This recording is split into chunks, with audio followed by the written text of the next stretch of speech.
What is up, guys? It is the Sportster Bradley Walker, and welcome to the Walker Report.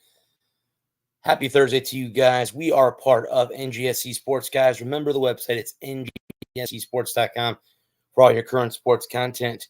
We're also part of the Game Winner Sports Network, Snowman, Multimedia Sports, Mancini Media, and the Sports Alliance of America Incorporated. We have two great sponsors, CreatingZenSpaces.com. It is the local choice in St. Petersburg, Florida for house cleaning, organization, decluttering, and pet sitting. It's about finding the peace within you and comfort to your life. And guys, remember, creating Zen Spaces begins with you. Be kind to yourself and one another. We're also sponsored by fun-wags.com. This is a pet treat company that was born from a near tragedy as the Fun Wags mascot had a bad reaction from a store brand treat. We make our treats natural with 3 ingredients you can pronounce. Head over to fun-wags.com because at the end of the day, guys, our fur babies deserve the best. Again, head over to fun-wags.com. Welcome in, guys. Happy Thursday. Last week, guys, I was at the Rays-Cubs game covering the game for NGSC Sports. That is why we were not here last week. I interviewed Tony Morante yesterday. I have the interview queued up. It was an hour, so I'll leave it up to the guys if they want to do that in the first hour or they want to do that in the second hour. But we can have them do that. I know Gerald will be joining us later on. He just told me that he is eating dinner at the moment, so we'll let him have his dinner before he comes on here. Let me welcome on my two other great co-hosts. Good evening, gentlemen. Evening, Bradley. Evening. It's going. So if you guys want, I can play the interview now and mute mics, or we can talk for an hour and then I can play it at the end of the show. It's up to you guys. Well, you could. I say we play the interview now, and then if we want to stop and comment on something, we can just raise our hand and I'll get you to stop and we can comment, and then if there's nothing to comment on, or we could just listen to the first 30 minutes and then do 30 minutes of commentary and then do the next 30 minutes. You know what? I think that'd be the best way is to do the first 30 minutes and then we can take a break and then we can pause and go over it. And then if it only takes 5 or 10 minutes of conversation, then we can go finish the interview and then break it down from there. I think that'd be the best way to do it. That might be the best way to do it. I like that. Okay, hang on, guys. Let me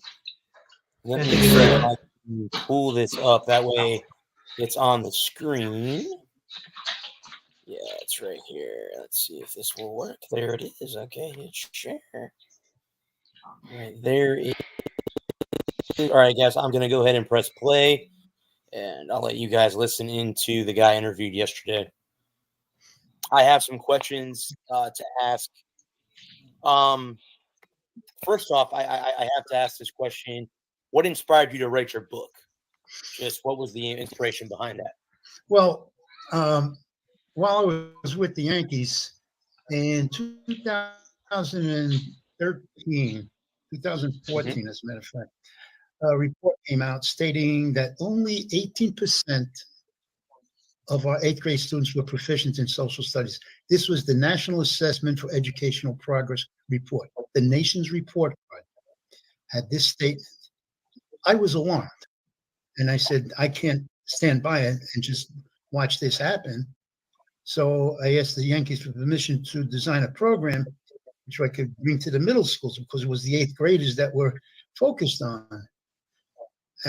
They granted me the permission, so designed the program. I was hooked up with middle school teachers as it was through tour programs, education programs, which we had installed earlier. But when this report came out, I said, we have to do something more than that. So I started taking it around to the middle schools.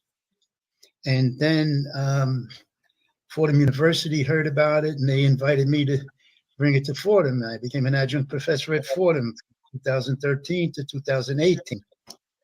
And then I retired. So when I retired, I didn't want to abandon the program entirely. So I wrote the book.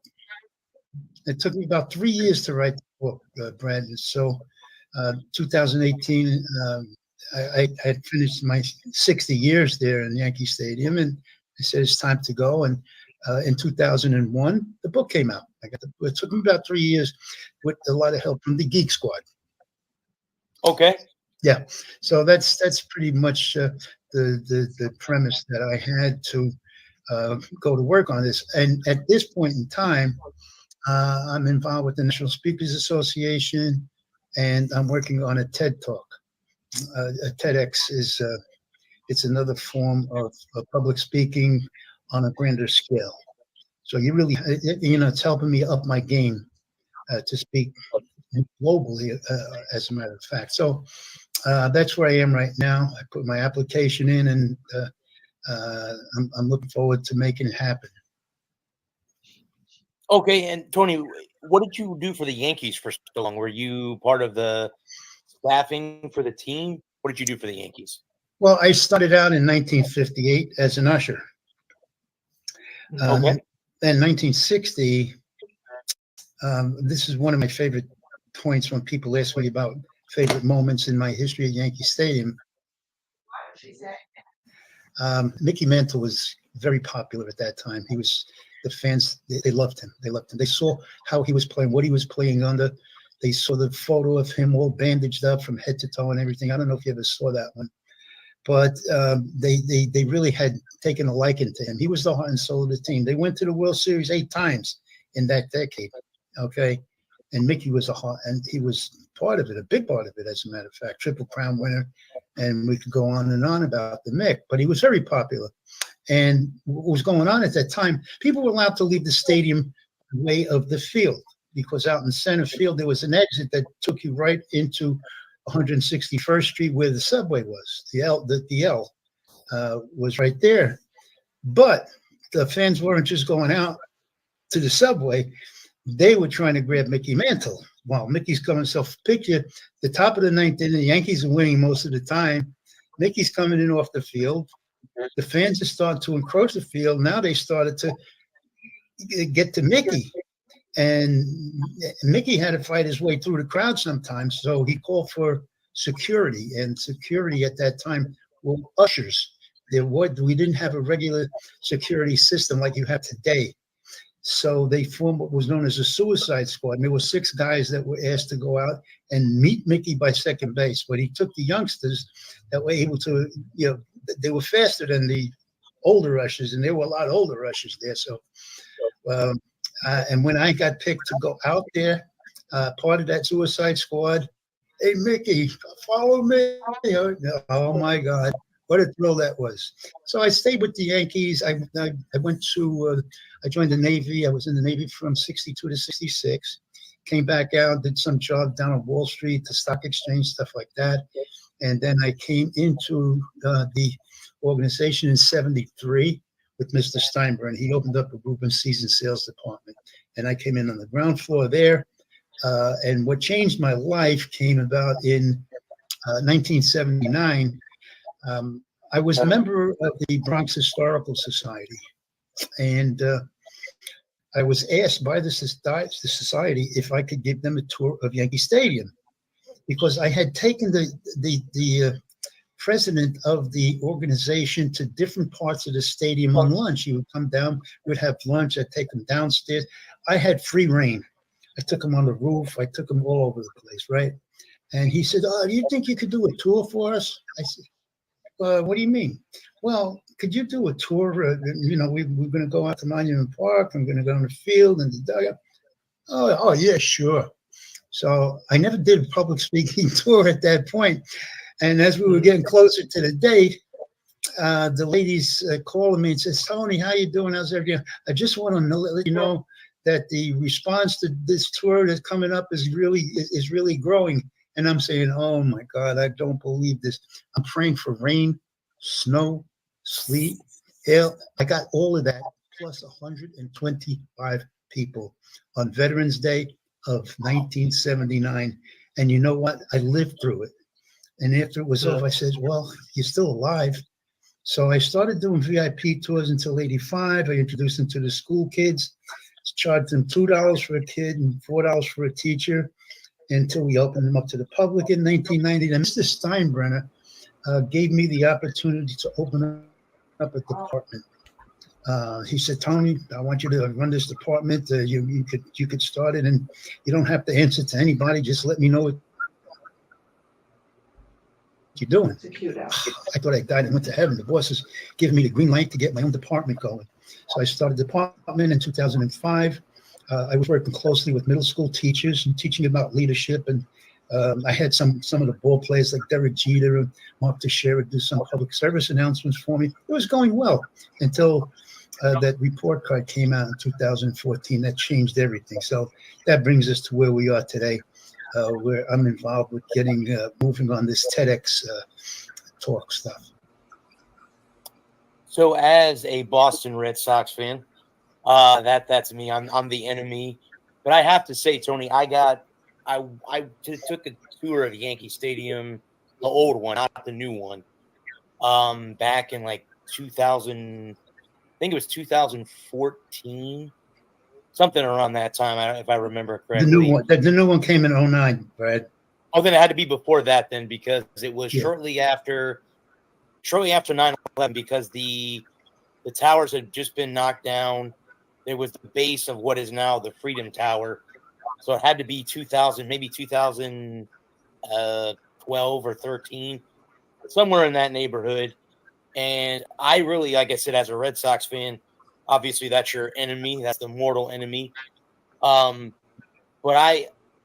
the coolest part of the tour was when they take you in the dugout and then they take you in the locker room and you sit in that dugout and you look out onto the field and then you say to yourself, oh my gosh, like Babe Ruth sat here, Mickey Mantle sat here, Lou Gehrig sat here.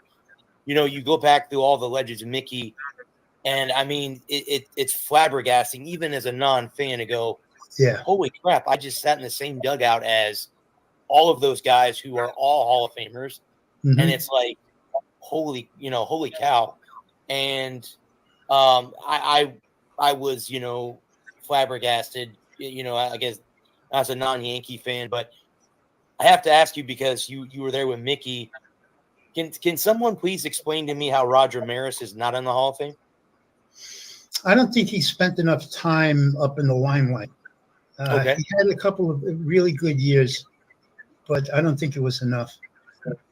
I loved Roger. Roger was a good guy, and I felt bad for him because the press here was not really all in his favor at that time. There was some of the press, well, one or two guys, I should say, not most of the guys appreciated Roger's contributions to the team and everything like that. He was quiet, very reserved, introspective. He didn't talk too much. He let his hat do the talking, but I think that he didn't have enough time in the limelight to warrant a really close look at the Hall. Were you there, Tony, when he had his 61 home run season? Yes, I was. Yeah, it was. I tell you what, I wasn't at the game, but I remember Phil Rizzuto. Holy cow! And it's gone. I remember that, and I got to know Sal Durante, the guy who caught the ball. Oh, okay. We became friends, and I would call him up from time to time because the media knew that I was a friend of his. And they would say, Tony, could you get Sal over? We want to talk to him. We want to run back 61 and why he switched seats with his wife at that time. And he made that one-hand stab. Oh, my God. Yes. Good stuff. Well, and I found out about that, Tony, from watching Billy Crystal's movie 61, where he made the movie about Roger Maris and Mickey Mantle going for Babe Ruth's single season home run record at the time, until Aaron Judge broke it a few years ago. For the American League, obviously, I'm not going to go into how I feel about Barry Bonds and how I think he's a cheater because of the steroid issue. I agree with you wholeheartedly. And I think Hank Aaron is still the home run champion. That's just my opinion. And we lost a legend yesterday. Willie Mays, by far, is one of the most famous baseball players and one of the greatest outfielders, I think, ever to play the game. Absolutely. And, no doubt about it. Again, the Say Hey Kid, he got that notification and stuff like that. And Tony, did he play in New York with the Giants before they moved to San Francisco, or was he? Oh, yes, he was with the Okay. Giants from 51, and that was Okay. the big thing. So you got pictures 51. I was 9 years old at the time, and I was a big Mickey Mantle fan. My father was an usher. He started taking me to the games in 49. So I saw a lot of Mickey when he came aboard in 51, about the same time that Willie did. And Mickey, from the power that he showed, his so-called 565-foot homer in Griffith Stadium, which really never happened. That's where they picked the ball up after it ran. But could you picture, Brad, nowadays, you got these monsters like Giancarlo Stanton, Aaron Judge, 6'7", 6'8", 275, 280, can't even reach 500. And you're going to tell me some guy hit 565 feet? And no. The ball was picked up by a young fellow, Donnelly, okay? And the public relations guy of the New York Yankees had gone out and got the ball, and he said, this is exactly where it came. But he didn't say that it rolled there or anything like that. Mm-hmm. So this was, but getting back to Mickey and Willie, had the opportunity to meet Willie at Shea Stadium, and we used to argue who was the greatest. I obviously was a Mickey Mantle fan, and I parted with him. And Willie was absolutely the greatest outfielder. Make no mistake about it. Personality-wise and everything, grabbing the limelight goes to Mickey. I think he'll have an edge there. But as far as defensive ability, I think Willie might have had it over him. Well, see, being younger and growing up, I think still to this day, my favorite outfielder, and I think the guy who had the sweetest swing I've ever seen is Griffey Jr. I know his dad was a part of the Big Red Machine, and the Reds won, I think, two World Series in a row? They won back-to-back. If I'm not mistaken, I forget the years that they won, but Griffey Jr. was always, I thought, if he had stayed healthy, Tony, he would have broken the record before Barry Bonds had come along and did it. But because Griffey was an outfielder and got hurt, I think it shortened his career. Mm-hmm. And didn't give him an opportunity to be that way. But like I said, back to Willie Mays, yeah. I mean, again, one of the greatest, center fielders. And you're 100% right about the whole thing with Stanton and Judge and like Bryce Harper and guys like that are not, short guys and all that stuff, and how they can't hit a home run over 500 feet. But a guy like Willie Mays supposedly did hit a home run over 500 feet. So it's amazing too how much the game obviously has changed through the years. I mean, I was at the last week, because we couldn't do the interview last week. I was at the Cubs game with the Rays, and I had never seen 3 bunts in a row. It had been a long time since I had seen bunt in baseball, because they don't do that in the majors anymore. You don't get paid for bunting. And so like I covered college baseball this year for USF, which is in Tampa, Florida. And speaking of George Steinbrenner, there's a high school named after him in the Tampa Bay area, and the Yankees do the spring training here in Tampa as well. But they, during USF's batting practice, after they would hit, they would come behind the cage and take bunting practice. And in the major leagues, I never see anyone ever. Very rarely do you see a guy taking bunts during BP. And I was shocked to see the Cubs pull that off last week against the Rays. And not only do it once, but do it 3 consecutive hitters in a row, which resulted in 2 runs. But I mean, again, Tony, the game has changed so much. Now it's a power game. Yeah. It's hitting home runs. It's not you don't have a lot of guys that are double machines or single machines. It's everyone wants to hit the long ball. And the days of the perfect game and the no-hitter, those are boring for fans. And they're gone. I was at a game with the Rays earlier this year, and I think it was either Kansas City or the Red Sox. I don't remember which. And someone took a no-hitter it's the Cubs. The Cubs. Well, I wasn't at the game. It was the Orioles. he had a no-hitter going into the 7th inning, and like they broke it up. But it was like I always asked baseball fans myself, I said, would you rather go to a game where you see a ton of home runs, or would you want to go to a game where there's a perfect game going on? And they said, well, the perfect game, as long as it's my team that's doing the perfect game. I don't want to be on the opposite end of the spectrum where my team is the team that's, getting the no hits, the no walks. So I have to ask Tony, because you're a baseball fan, would you rather go to a slugfest, or would you rather go to a no-hitter or a perfect game type situation? Brad, I think it's like comparing apples and oranges. It's what you take to the game. What are you looking for when you come to the game? And if you're looking for a tight battle, a tight defensive battle, I would agree that there's nothing like a perfect game. But then again, that home run, that's the single most important at bat. Yes. Hit. It just garners more attention than anything that you could see in a perfect game, other than the 3rd out in the 9th inning, right? Mm-hmm. But if you get a home run, home runs just get the crowd going all the time. I mean, it's hard. It's hard for me to argue that, really. Well, I can remember for the Rays, and now he's in trouble in the Dominican Republic. But when Wander Franco made his major league debut, was against the Red Sox. I was with my bosses from work, and he came up. We got there in time to see batting practice, and I sat in the stands. I said, you know what? I said, watch this kid hit a home run. His next at bat, he hit a 3-run home run, and that stadium went bonkers. Craziness as he rounded the bases.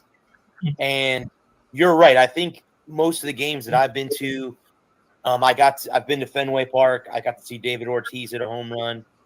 Like you said, I think there's just something about the home run that excites you, where if you're watching a pitcher get 27 straight outs, where there's nothing but either strikeouts or ground outs, you're like, okay, I saw that, but I'd rather see at least one home run. It doesn't have to be a bunch, just one of them. Because that's the only thing. You only need one run to win the game. What could be more exciting than a walk-off home run? Really, those are the best. Those are the best. Really. Especially if it's in a meaning. I guess it doesn't matter which game, but especially like a meaningful game, like a Game 7 in the championship series or the World Series. And I mean, speaking of walk-off home runs,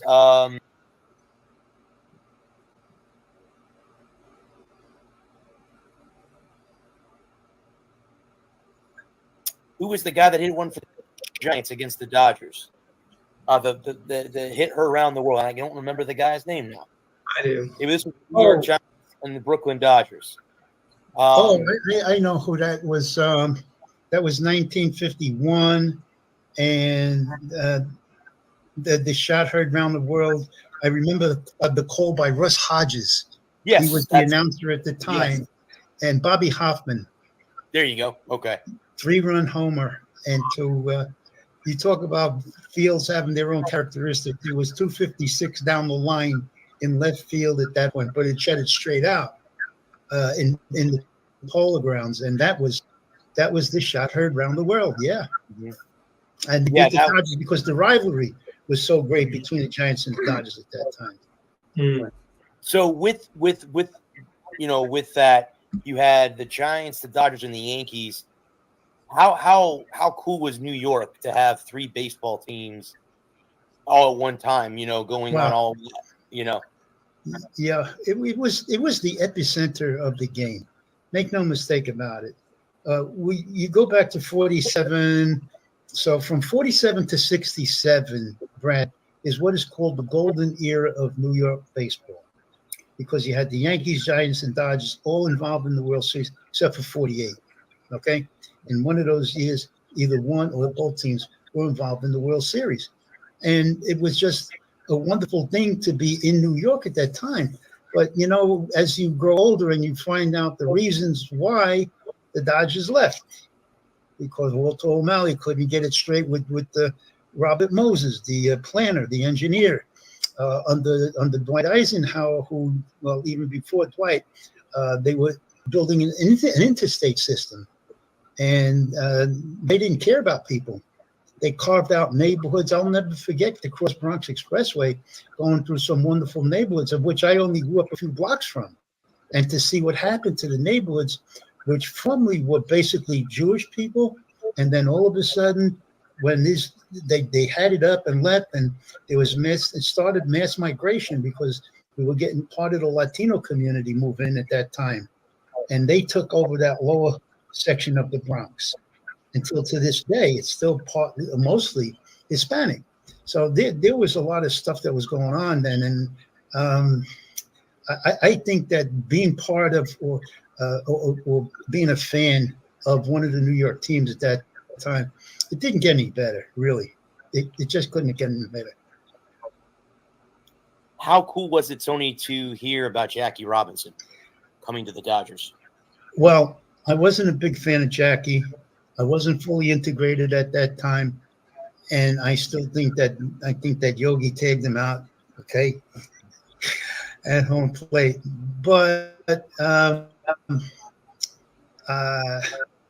Jackie was important to not only baseball, because a lot of the organizations saw how baseball integrated in '47, okay, and the organizations, the powers that be, the CEOs and COOs, all said, "Hey, look."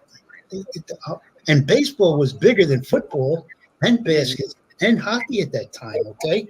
So people were looking at this game being integrated, and it suggested something on a corporate level. And that's why you started to see the changes in the corporate structure, because of what Jackie did. And it wasn't only Jackie. We had the Branch Rickey, who started this like in 41. When he started talking to, and they poo-pooed it. The Kennesaw Mountain Landis, who was the commissioner at that time, didn't want it because the owners didn't want it. And they were dictating the policy to Kennesaw Mountain Landis. And as a result of that, Mountain Landis died in 46. And a guy by the name of Happy Chandler became the commissioner of baseball at that time. And he said, "Oh, we're going to have to open it up," and they gave him the green light to. They gave Branch Rickey the green light to bring Jackie Robinson from Montreal into, which was a subsect of the Dodgers, and they brought him up at that time. And then we had Larry Doby and all the other guys, and one of my favorite tours, eventually, was to people of color. I had the esteemed pleasure of taking Nelson Mandela around. Oh wow! Okay. And I also had I was asked to escort Hank Aaron around.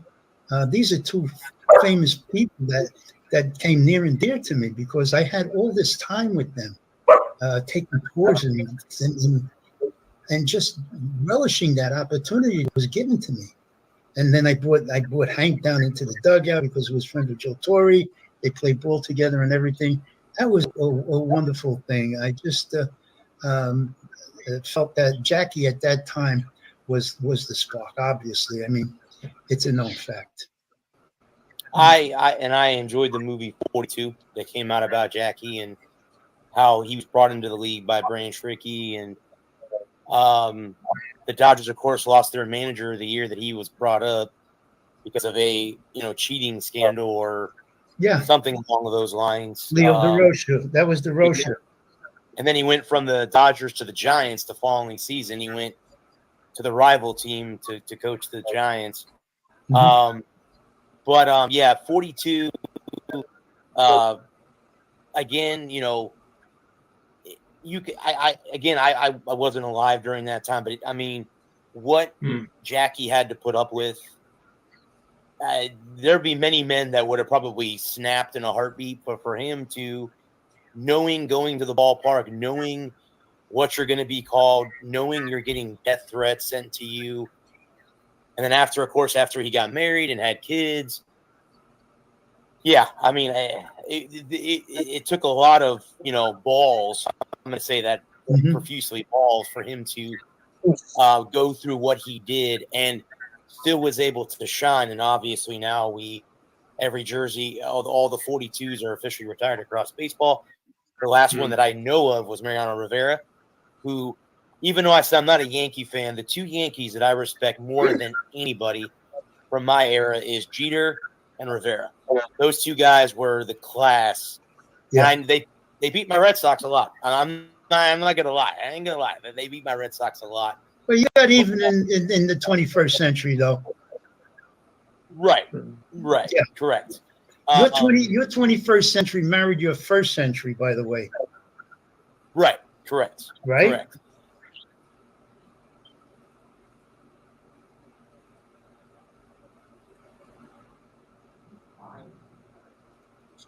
Okay, guys, that was the first half of it. Do you guys want to comment on anything? I'm good. Yeah. I was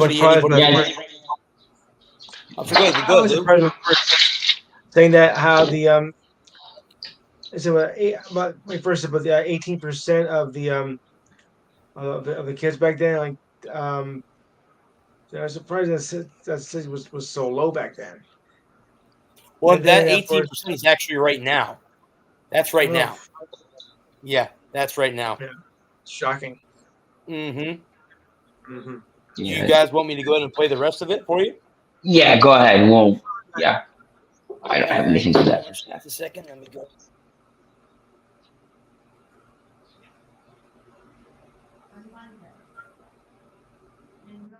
Yes, correct. I was born in 83, so I grew up in the 90s. And I get asked all the time because I'm born and raised in Florida, one of the rare natives of the state. And I get asked all the time, how am I a Boston Red Sox fan? Well, I'm a Boston Red Sox fan because at the time in the 90s, the Yankees were the dominating team. They won a lot of World Series in the 90s. And the Red Sox were the underdog. They're not underdog anymore. They're not anymore. We've won. We ended the 2004. We ended our long drought. The curse of the Bambino. All that stuff was, and whatever. We won again in 08 and then again in 2007, no? Yeah. But I was a Red Sox fan because they were the underdog at the time. Yeah. And the Rays had come in the late 90s and still to this day, and actually I just got done writing an article. I got to get it into my editor either today or tomorrow. They're still fighting to get a stadium deal done. And the final vote for the stadium deal with the city council of St. Pete is in a couple weeks. I think middle of July. They're going to vote to see if they have it. If the stadium gets approved, they're going to start building January of this upcoming year in 2025 to open it up January, opening day of 2028. So for all Rays fans, they're hoping that the stadium gets built. But again, the issue with it is if you look at the situation in Miami with the Marlins, who have won 2 World Series, by the way, they can't get anyone to show up to the ballpark. They just built them a new ballpark. I don't know. That's so sad. 10 years ago, I think, or something like that. So I'm, people in I live in St. Pete, Clearwater, I live in Pinellas County, where the stadium sits. They're, calling Stu Sternberg, who's the owner of the Rays at the moment. Well, you're cheap. Well, no, he's not. He's a businessman. He's a billionaire. He knows how to manage his money. He's not going to throw money at a stadium knowing that in a year or two, there's not going to be anyone there. Right. He's not going to put his money into something he knows he's not going to get it back. So I know for a fact the first 2 seasons, they'll sell it out because everybody will want to go and experience. Right. It's a novelty. But then after that second year, so if the stadium opens in 2028, by 2031, are you going to have fans still going, religiously? That's the question that is on there. And again, the Rays have a young fan base. It's not like the Yankees, the Red Sox, the Dodgers. who have had fans since for 2 centuries, where now you have a team that came in just before 2000, and their team is what I think they just celebrated 25 years last year. So the organization hasn't been around that long. Right. And what a lot of people in my area look at is you look at the Lightning, who came in, the hockey team came in, I think a year or two before the Rays came in, and they sell out Amway Arena every game. I think the Lightning have sold out the last 3 or 4 seasons. Now, we've won Stanley Cups, and that's why you bring your fans back. Right. Also, you got to win. Correct. I think Jeff Vinnick, who owns the Lightning, he knows how to treat his fans. He knows what to do to bring them in that arena. I was a season ticket holder for a while after they won their first Stanley Cup in 2004. And we wanted cup holders in the third level because you put your bottle down and you kick it all over the place or you'd spill your drink. Well, the following season, he goes, okay, no problem. Cup holders, we're in the third level that next season. So he will go and listen to the fans. And I'm hoping that whatever investment that Stu Sternberg puts into the stadium for the Rays, whatever they ask for, and I read an article yesterday, and like I said, I wrote one yesterday. They're getting rid of the dome because that dome that the Rays play in now was originally built for the Lightning. It was called the Thunderdome. Before the Lightning moved across the bay to Tampa, the Ice Palace, which is now Amway Arena, that's gone through a slew of changing names. But again, that's the cool thing about Yankee Stadium and Fenway Park.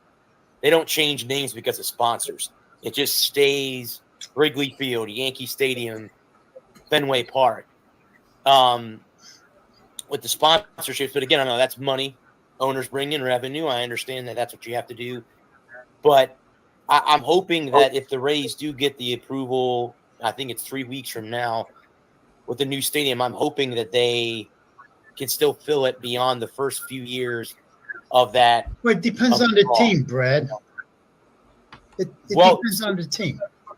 Well, as of right now, this year's team, being that I've got a chance, I've gotten never to this point, Tony, until this year have I gotten credentials to Major League Baseball. I've applied a bunch of times. This year we've gotten a lot of them for the website that I write for. And you listen to local radio, and of course you got to respect these guys because they've been in the business a lot longer than I have. The team is just bad. I mean, it's not good this year at all. Next season, when you get a lot of these guys that are on the IR back, there's a good chance this team could be back in the playoffs next season and beyond. So in a way, you're hoping they catch fire before the stadium opens up. Because then if they are playing good to the point that they open the new stadium and beyond, you're going to fill the stadium. But if they go into a couple bad seasons when the stadium opens up, the attendance will not be there. They're not going to go. And, you know, I think to this point, correct me if I'm wrong, I think it's the cheapest sporting event I believe to go to is baseball. Right. Especially in my area. I don't know about, you know, in other states. I can't say. No, you're right. Hockey, I mean, the average ticket for the Lightning, even in the third level for a game, is all the way up to like $70, $80 a ticket. And that's if you're able to get them. That's just how. And football, forget about it. You're spending $100 easy at Raymond James Stadium to see the Bucs. I don't care who's playing them. Yeah. It doesn't matter who it is. The NFL is a billion-dollar juggernaut that, hey, we make money one way, half does the other. If you're there, if you're not there, they're making revenue. So yeah, I think baseball. I can be honest with you. You know, as far as me, I'm football, hockey, baseball. Those are my 3 big that I watch. And because I've gotten credentials with baseball, I'm starting to pay more attention to baseball now than I ever have in the past. Because I'm watching not only the Rays, but the Red Sox, but as the teams coming in to play the Rays, who I might get an opportunity to go see, I'm watching their games too, or highlights. Like, excuse me. Bobby Witt Jr. in Kansas City. Wow. I got to see him. He's a superstar in the making, if he's not already there already. Oh, yeah. Guys like that. And the Orioles I haven't got to see them in person, but you have Gunnar Henderson, their shortstop, and their catcher. Those are two young kids that the Orioles were so bad for so long. Now they're reaping that the soil of those draft picks. You're starting to see them come up and be that way. And that was the cool thing about Derek Jeter with the Yankees. He was drafted by them. He came up through the minors and was, I don't know, one of the best shortstops or the best shortstop in Yankee history. You can argue with me, Tony, if I'm wrong about that. But in my generation, that's who I would specifically say. But yeah, I mean, it's cool to see teams draft these kids, build them up, and then bring them up to the majors, and then play a good portion of their career with the team that brought them up. Now, I know there's no guarantee with the way the money is being spent in baseball that guy's going to stick with the team after their contract is up. Right. I mean, you're right. Yeah. You have guys like Jeter who stayed his whole career with the Yankees. Yeah, I mean, there's a lot of guys that you can go down the list that have stayed with the team that drafted them, but a lot of them go elsewhere. Oh, you know what? The money's better here. And even if it's a rival team, they're gone. They're gone. So it just depends on, there's a lot of it. Baseball is starting to get it more exciting. I don't know what your opinion is on the pitch clock, and it seems like the games are faster, going from 3-4 hours to 2.5, 2 hours and 40 minutes, I think was the longest game I've been to this year. That's been 3 hours because it went into extras. But I think by baseball shortening the games, I think it's bringing more people to them. Like, well, on a Monday or Tuesday or a Wednesday or a Thursday, I don't have to go to a game, and I'm stuck till 10 o'clock, 11 o'clock. Then I got to get up the next day to go to work. Where now, hey, if I go to a game that starts at 7, it's over by 9:30. Now I can go home and get some sleep before I got to go to work. So I think baseball is doing the right thing. Yeah, they address the situation properly. Here, I have a question for that, because a lot of baseball fans ask this question too, is do you think that a lot of these pitching injuries, like Shane McClanahan for the Rays, the Yankees are getting back Cole. He's coming back this week. Today. Oh, today, okay. Do you think that the pitch clock has something to do, Tony, with Tommy John, or do you think that it's just with the pandemic and the shortened season that year when they only played 50 games? Did that have something to do with it, or what is it? I can't honestly ascribe to that, though, Brad. I mean, it's another opinionated thing. We don't know. We are happy with the fact that it's cut down. I'm not a big commercial guy. I tell you honestly, sometimes I just hit the pause button when the commercials come on, because it's 2.5 minutes of stuff that and it's a repetitive thing that. Okay, but what they did was knock that half hour to 45 minutes off, which was a big thing. And, as far as the game itself is concerned, struggling against football and basketball, now it's getting more global and things of this nature where they're addressing issues like this, and the batter's box and the balls and even the bases a little wider. They're addressing these issues. And what makes a big difference today are the analytics. The analytics are a big part of the game. So, it's not necessarily where the manager is with how he feels about the player that he wants to put out there. He's got to hear it from baseball operation guys like MIT that are spewing out statistics and why this guy is left-handed and he's going to be batting better against the right-handed pitcher than he does against. Stuff like that is crazy. But this is the way the game is going. They're just trying to keep on advancing its position in sports. And I'll tell you another thing. Baseball is more of our popular culture than football and basketball, because you're getting that whole Central America thing. Now you got 30% of our game right now is Latino, coming from Central America, and these people are getting educated through baseball. They're beginning to read a little bit more about the game that they love so dearly, and coming up here and making these great splashes and everything. I think baseball is going in a good direction right now. And as I said, globally, Korea, Japan, Italy, the Netherlands, all these. How about New Zealand and Australia? It's really broadening its scope. And even if that Yankee Red Sox game over in London, that series of games didn't prove too much, and obviously the English people poo-pooed it. They just didn't care for it. It wasn't to their liking. I mean, it is what it is. They're soccer fans.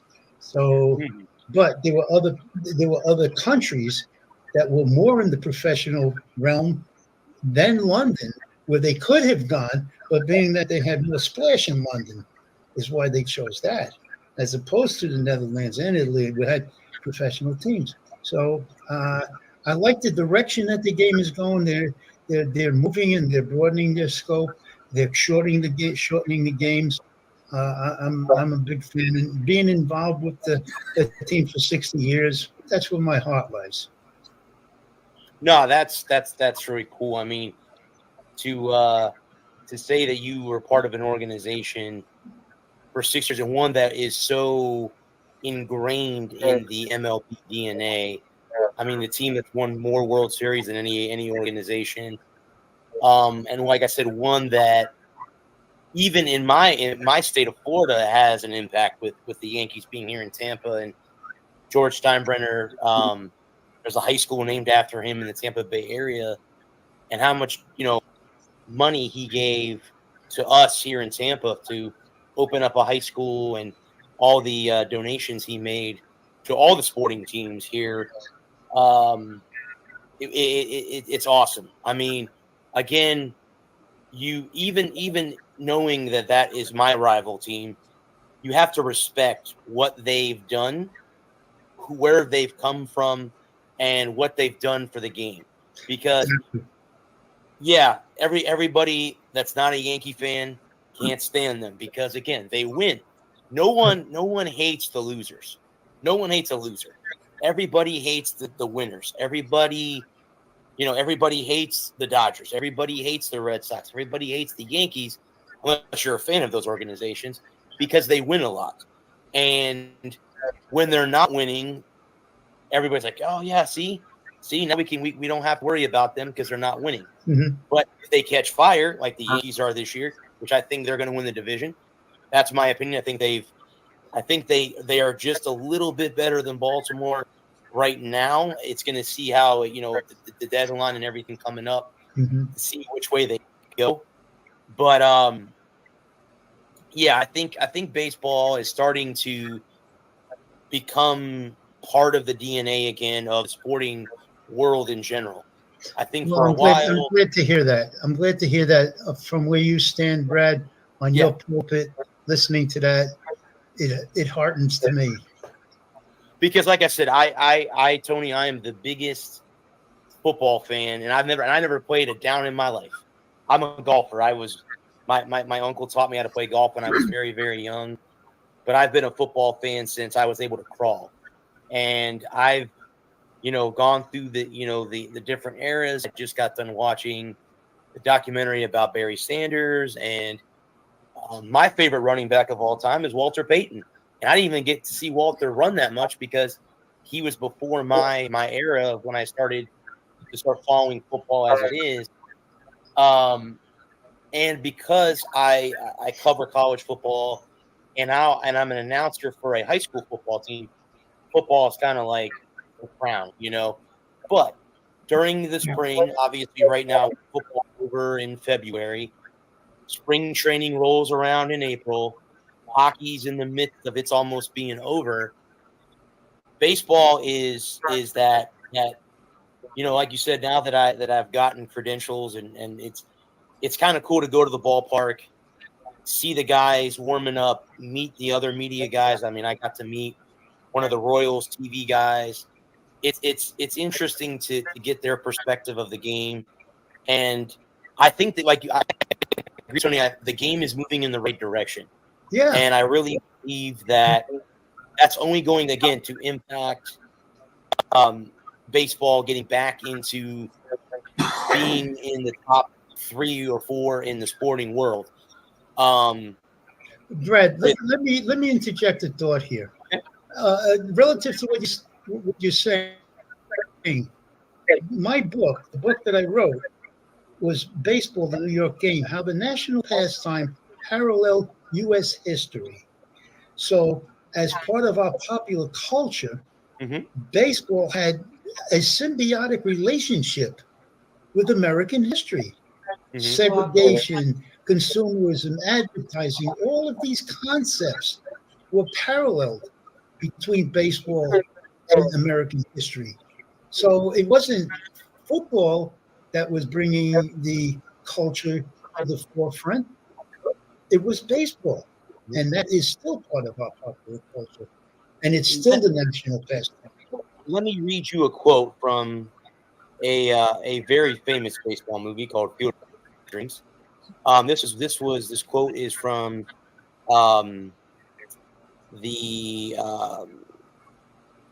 this is the quote that was read near the end of the movie. It says, "America has rolled by like an army of steamrollers. It has been erased like a blackboard rebuilt and erased again. But baseball has marked the time." So basically, what the quote from what he was saying is, no matter what the world has done, baseball has been, like you said, part of American history and its integrity for a long time. Not so much the other sports, but baseball has been part of it. Because again, even if you go back, you're looking at, when the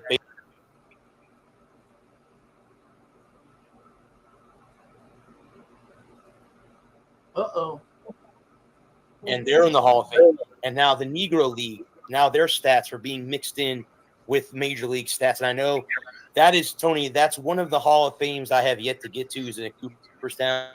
But I do want to go because I want to see the Hall because there's so many great players, coaches, owners, managers, whatever it might be, that have made the game what it is today. And again, absolutely, some people don't like the way the game is. Some people are traditional fans. Some people like the no DH. Now we have a DH in both the National League and the American League. It didn't always used to be that way. So there are people that are against change, but like you said earlier, sometimes the change, it takes a little while for it to, take its spot, but then after a while, it makes the game better. The pitch clock, the shorter games, the changing the size of the bases, that is all different because it's things that traditional baseball fans don't want that to happen. But on the flip side, it's helping the game, I think, with a lot of younger people moving forward, in my opinion. So that's just how I feel. I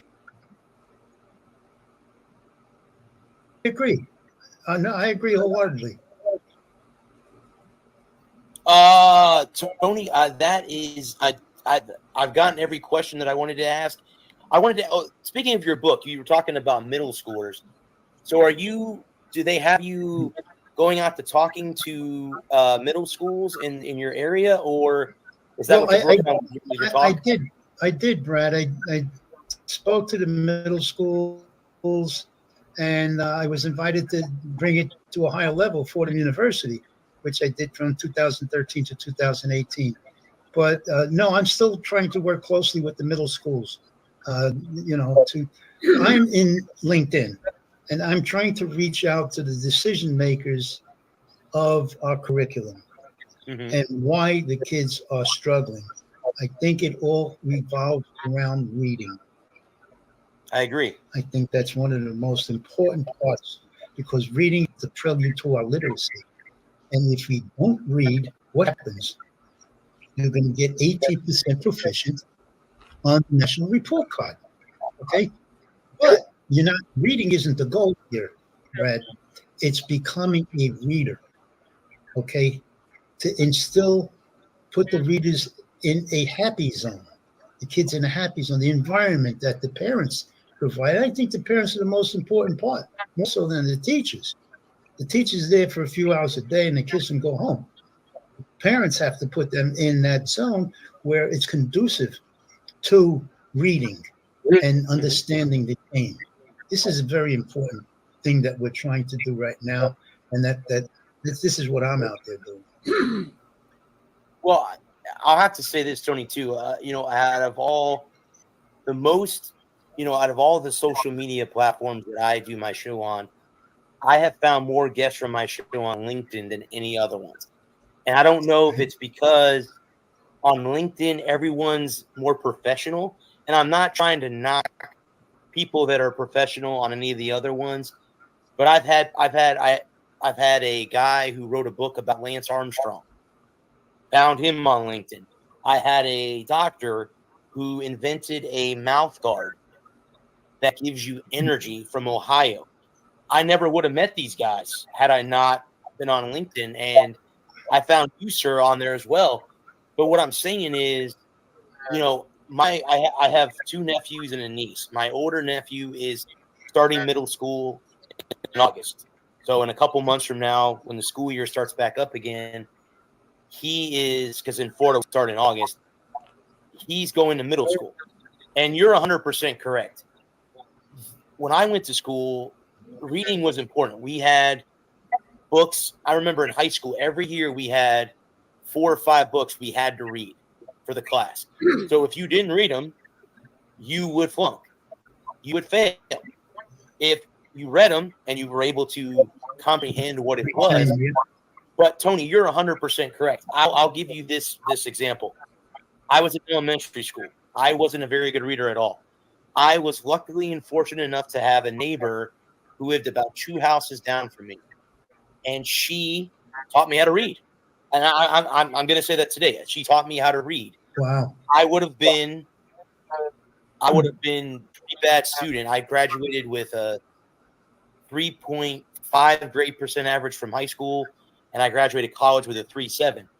But had she not taught me how to read, I wouldn't be here talking to you right now. I can tell you that right now. Nope. I wouldn't be writing and doing podcasts without somebody telling me, hey, reading is very important. And my younger nephew, who is going into 3rd grade, I found out from my sister the other day, he's reading at a 5th grade reading level.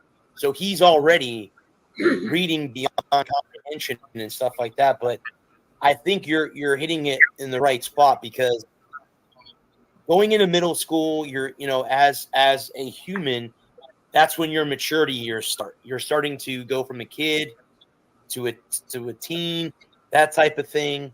And that's where you want to help them now. And again, even in sports in general too, that's where you want to capture their attention when they're young, because if, and I'm not saying later on in life you can't get into a sport, but if you can catch their attention at a young age and you don't make it a chore, that's what I think a lot of parents do, is they push their kids, because all they're looking at is dollar signs. They're looking at money. Right. They're not looking at the fact that kid may not be able to handle the pressure. I'm thinking of Billy Beane, who was the general manager of the A's, who was a terrible baseball player, but had everything going for him. He came out of high school. He got drafted by the Mets. He failed. So what did he do? He goes, you know what? I'm going to hang it up. I'm going to become a scout. And then he became a GM. And then, of course, the A's at that time had the most wins in a row in the American League with 20 with Moneyball. Of course, that has fallen today because the A's are now moving to Las Vegas. But I mean, it comes down to, if you don't make it a chore, which, like I said, I told you earlier, my uncle taught me how to play golf. He never, Tony, forced me to go practice. He said, well, when you find time, you'll go practice if you want to. I'm not going to force you. Where I've seen documentaries about kids, I don't care if it's golf, baseball, football, whatever. they're pushing these kids to do way too much instead of letting them live their lives as a kid and let them play sports like they want to. But, that's what it is. I guess that's the society we live in. I agree with you. And that area that you're talking about is what we know, what I call the happy zone. Right. The parents have to improve an environment where the kids want to learn to read. They have to want to. It's not reading in and of itself. It's the process. It's the system that gets you to the goal. Okay? It's not reading as a goal. You have to do what the system tells you to do. And if it's increments, small increments, picking up a book, read a page, read a chapter, whatever, but you consistently do that, that system is what works. And that's what I feel is important. No, I 100% agree. I mean, even if you could get them to read a chapter a day, hey, however long the book is, sooner or later that book will be done and they'll move on to the next one. There you go. In hopes that they, because again, at the end of the day, with technology now, the way that books are read are not so much like they used to be, where you pick up a book. Now you can listen to books, and I don't know, Tony, too, if that is hurting the middle school outage with the 18%. I don't know if that's got something to do with it too, where they're not adapting. Well, I shouldn't say they're adapting. What is going on is they don't want to read a book the old-fashioned way. They don't want to, like me, when I became a sports fan, everything was in the newspaper. Right. Now, everything is online. You can go and different websites have different stats, and you can go and read stats where you don't have to read through articles you don't want to read. Now you can just jump right to whatever you want to do. So I'm wondering if with the technology that we have now with reading, audiobooks and stuff like that, if that's not hurting, if that's not something that it could be hurting why they're at 18% with reading and all. I don't know. Okay. Here's another facet of what I'm chasing. It's called neuroplasticity. What we have to do is change our brains. We have to change the brains to get into the system of reading and becoming readers, not just learning how to read, but becoming readers. And this neuroplasticity is important too, because what it does is help train the brain to understand what's the proper thing to do. And you get involved with all the different parts of the brain, the prefrontal cortex, the hippocampus, and all that stuff is very important. But nutrition and the environment that the parents provide is so important to that neuroplasticity thing. I think that's another component that they're going to have to take a closer look at. Yeah, and thinking back to what you said about parents too, is there's another issue that could be factoring into it too, is not everybody has a mom and dad. Not everyone. I mean, it just depends on what your lifestyle is at home too, where if you're living with your grandparents or you only have you're a single mom, a single dad, where you don't have a lot of time, some kids will just say, oh, well, they get by with doing that, so why can't I do that? So again, like you said, with the mind thing, we have, I think in certain circumstances, that plays a factor into it too, where if you have parents that care about their kids' education, your kid will succeed. Like my mom and dad cared about me and my sister, but some people don't. And that's disappointing. That's unfortunate and it's sad too that you have teachers, I don't care what state it is, that don't make enough money. We wouldn't be here. I wouldn't be here without teachers. I wouldn't have had my degree without teachers, without professors who took their time to go to school. Doctors in general, we wouldn't have doctors without teachers. You know what I mean? So yeah, but to give the kids the environment to read. And that being said, I agree with you, Brad. But let's not decry the fact that these kids, whether it be with their parents or their grandparents or surrogate parents or single parentage. I'm just saying that they have to get into a happy zone where they embrace reading and not just to read, to become readers, because it's not only school subjects. They're going to have to read contracts and expose everything that evolves in the world besides what you get in the books. But if you don't understand the history through reading, then you're doomed to repeat it. So this is another walk down a dark road. Well, Tony, I mean, if there's anything else, sir, you'd like to say, I mean, you can talk about your book. I just got to say, sir, I appreciate you coming on. And as we tell all our guests, if you ever want to come on again, message me through LinkedIn. I'll have you come on again and talk. But anything else you like to say, sir, I'll give you the floor. Well, the book is out there. It's called Baseball, the New York Game, How the National Pastime Paralleled U.S. History. That says it all. Thank you so much for inviting me, Brad. I really appreciate it. You're welcome, Tony. And like I said, I'm going to go ahead and our show is on Thursday. I'm going to have my guys watch my 3 co-hosts. We're going to watch this interview again. I'll let them listen to what you have.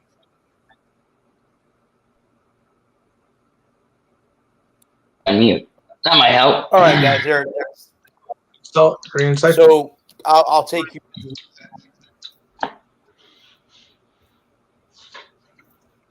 Hey, guys. Hey, Gerald, how you doing tonight, bud? I'm hanging in there trying to. About all you can do, man. Okay. I'm gonna try to come back next Thursday. Alrighty then. Cause I gotta figure out somebody to get out of this slump I'm in. Yeah. No, it was to be expected, you know. Sure. You know, I did some work in the bedroom today. I'm taking up the old carpet that's in here because it's old and it needs to come up. Then eventually I'm gonna lay tile down in here. There you go. One step at a time. Always baby steppies. Of course. You know. So Lou, how's things going with your dad's stuff? Did y'all get it all taken care of? Well, it's a slow process. I mean, we're still trying to figure out. We had the celebration of life, but you know, it's still not the same without it. We're still trying to. Yeah, I know how that goes. You need this piece of paperwork. You get this piece of paperwork. You need that piece of paperwork. You get this. Yeah. 1,000 holes to jump through. You gotta have. I guess it's a portal. Paperwork just to get one piece that you need. Always. Yes. I'm dealing with that right now myself. Right. Yeah, but it was so sad to hear about Willie Mays, though. Yeah. Yes. I never got to watch him play, but I heard he was pretty good. He was one of the best, if not the best, pure outfielders of all time. Absolutely. Gotta be in my top 5. And Yeah. this is going to hurt me to say this, but I'm going to say it anyhow, even though me being a Mavericks fan. Congratulations, Boston Celtics. Congratulations. Yeah. I'm going to throw up. Oh. But it was Such a night. But it was not a clean sweep. No, they pushed it to 5. I thought. Yeah, I really thought Dallas was going to give them a much better series, but I thought I it was did. gonna makes it be. I thought they were going to sweep sweep them. 7.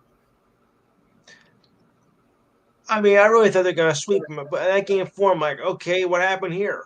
Boy, talk about your Boston Massacre. They really had one. But they wised up in game 5, and, you know, and they beat the Mavericks, which I kind of expected. So the series didn't surprise me, all except for that thing in Game 4. I'm not mad about the Mavericks losing because they had a hell of a season. Yeah, especially when you're expected to be a bottom 8 team anyway. So you came out, played good ball, and made a run. And no, I didn't expect Boston to just absolutely dominate the way they did. I did. No, I didn't. And please tell me, did Florida beat the Oilers? Not yet.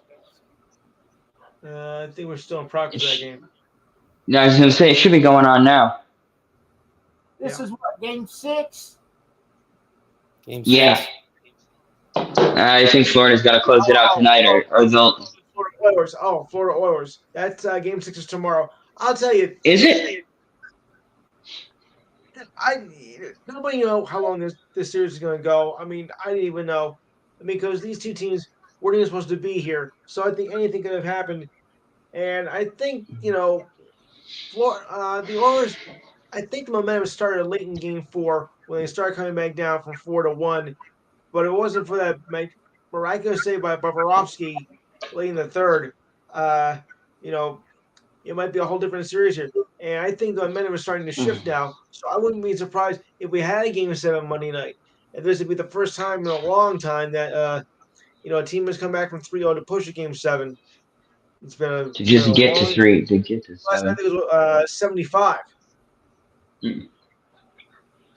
No, I think if Florida doesn't close it out tomorrow night, then Edmonton wins it all on Monday in Florida. God, I hope not. I don't want to hear them singing the old Canada anthem. Yeah.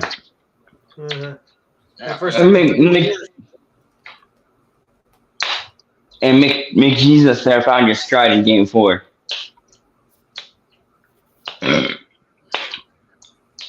It'd be the first time in 31 years a Canadian team has won it, though. It would be. It'd be the first time since '93 that a Canadian team's won it. Yeah, they're due. Okay, I've got a question for y'all three right now. Yes. Are y'all gonna be playing in pick'ems this year? If you put them up, I will. And are you gonna run a fantasy league? Yeah, I'm thinking about it. Cool. I was hoping you would because I love playing fantasy football. And this year, myself and James Holder, which is the co-host of my show, has came up with a trophy in memory of my wife. It's going to be called the Gidget Trophy or the Gidget Cup. Well, that'll be fun. I'll have to put in some work then. And the winner of fantasy and pick'ems will get the. Well, I don't know I don't know if I want to do it for the fantasy or the pick'ems just yet. But as soon as I get that figured out, I will let y'all know. Okay. That'll be fun.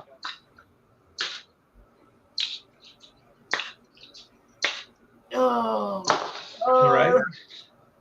So, Brad, what else you got on your agenda? You asking me? Yeah. Yeah, you're the only Brad here. I've got nothing really going on. I mean, it was very, very cool having that interview yesterday. I kind of wish he was able to come on here and you three could have asked him questions as well. Yeah. But it was very, very cool to get the information. I didn't know that he, had worked with the Yankees for 60 years, and stuff like that. So that was kind of cool to hear the stories, of him ushering Mickey Mantle. That was cool. That was a neat story, yeah. But we're always trying to find new guests. I'm always trying to find somebody new. But yes, I will be playing Pick'em again this year. I enjoyed that last year. Okay, so you will be playing Brad? I'm sorry? I said you will be playing in Pick'ems? Mm-hmm. Okay. Yeah. I like doing the pick'ems. I like doing it here and there. and on your show when I'm able to come on. No, Now, here's a question I've been meaning to ask y'all. I was going to ask y'all last week, but I didn't feel like coming on last week. I was having a bad week last week. With Texas moving into the SEC this season, what do you see their record being? Growing pains, 9-3. Yeah, I'm going to say growing pains too. You're gonna say 9-3? Yeah. Well, I don't want to sound pessimistic, but I think that might be a little bit much. I mean, they're going to a new conference, playing against new opponents. That might be tough to do. So I'm going to say 7-5. Okay. I don't think they'll fall off. I don't think they'll fall off that much. No. Week two, they gotta go. They gotta come to Ann Arbor, and it's gonna test. That's gonna be a hard game for them because it's hard to beat Michigan in Ann Arbor. And it'll be a test of both teams' mettle, and we'll see because the SEC is kind of a fickle mistress. It really depends on who you get. Like if you get a murderer's row and you catch Bama, Georgia, Ole Miss, and Tennessee in a 4-week stretch, you could go 0-4, no problem. Adam, and we play y'all. The week that we play y'all, you and I are going to be. Yeah, always. That's week 2. Hey, it's going to become a new rival game. Why not throw a new rival out there? And then because you'll have you could see 5 really hard games in a 6-week stretch. Alabama, Ole Miss, Georgia. You got teams like Ole Miss, Alabama, Georgia, Tennessee is going to be, Ole Miss. And then Oklahoma. You could catch 5 or 6 weeks straight of really top notch college football. Oklahoma lost a lot of seniors. Yeah, but Oklahoma has that same problem. Has that problem that Alabama's had for 2 decades, of where they'll lose 6 or 7 seniors, and the underclassmen were better than the guys they had. Exactly. So you could pencil Texas in. Now you're going to play Alabama, Georgia, Florida, Tennessee, Ole Miss every other year, alternating off between home and away, and you've got to prepare for all of that. But the thing that'll be interesting is like this year and next year, I don't expect too much. I expect Tennessee or Texas to be a little bit behind the curve because of the fact that they haven't been recruiting in the SEC. They haven't been recruiting to beat the SEC.